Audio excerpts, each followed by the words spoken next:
Hello friends, मैं doctor Sandeep Mishra, general surgeon.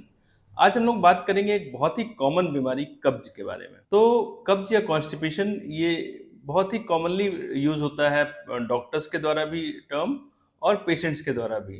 तो आइए देखते हैं कि कब्ज या कॉन्स्टिपेशन हम कब कहते हैं।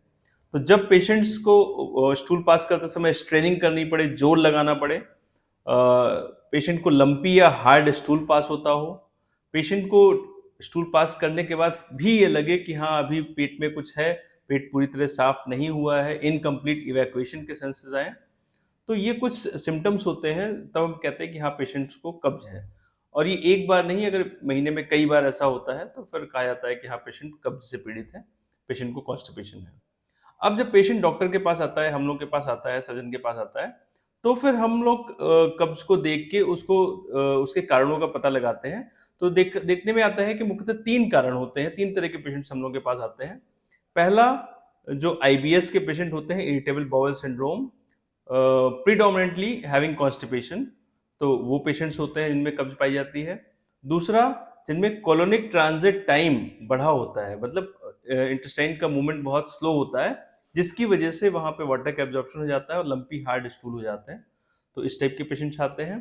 तीसरे, ओडीएस के पेशेंट्स होते हैं जिनमें ऑब्स्ट्रक्टिव डेफिकेशन पाया जाता है, जिसमें लैट्रिन के रास्ते में कोई ऑब्स्ट्रक्शन हो, चाहे पाइल्स की वजह से हो या वहाँ कोई ग्रोथ हो गई हो, तो या फिशर की वजह से स्पाज्म हो गया हो, तो ये कुछ कारण होते हैं जो ओडीएस का सिम्टम कॉज करते हैं, ऑब्स्ट्रक्टेड डेफिकेशन सिंड्रोम कॉज करते हैं।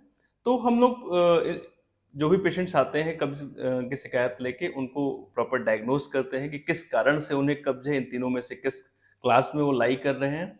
फिर उसके अकॉर्डिंग उसकी हिस्ट्री और डायग्नोसिस बना के फिर उसके अकॉर्डिंग उनका ट्रीटमेंट प्लान करते हैं। हम इन जनरल ट्रीटमेंट की बात करें तो कब्ज के ट्रीटमेंट में सबसे इम्पॉर्टेंट है डाइटरी फाइबर्स। तो जितना रिच फाइबर डाइट लेंगे, उतना स्टूल पास होने में आसानी होगी। तो रिच फाइबर्स हम लोग नेचुरल फ्रूट्स, वेजिटेबल्स, नट्स, इनके थ्रू ले सकते हैं। जैसे राइस ब्रान वगैरह में भी या व्हीट में भी फाइबर्स पाए जाते हैं। अगर हम उसको बहुत बारीक करके भूसी वगैरह उसका इस्तेमाल करते हैं, तो भी ये कब्ज में हेल्पफुल होते हैं फाइबर्स। फिर अगर नेचुरल फाइबर्स से काम नहीं चल रहा है, तो फिर हम फाइबर्स सप्लीमेंट करते हैं। बहुत ही कॉमन है इसबगोल की भूसी, साइलियम हस्क, जिसको सप्लीमेंट करते हैं। और ज़रूरी नहीं है कि इसका रिजल्ट तुरंत ही मिले, लेकिन धीरे-धीरे इसकी क्वांटिटी बढ़ाते जाएँगे, तो विदिन अ वीक और 2 इसके अच्छे रिजल्ट्स आते हैं। फिर स्टेजेस देख के फिर उसके अकॉर्डिंग हम लोग और भी ट्रीटमेंट करते हैं, लेकिन कॉमनली आप इसको कर सकते हैं। तो कब्ज़ के बारे में इतना ही। Thank you.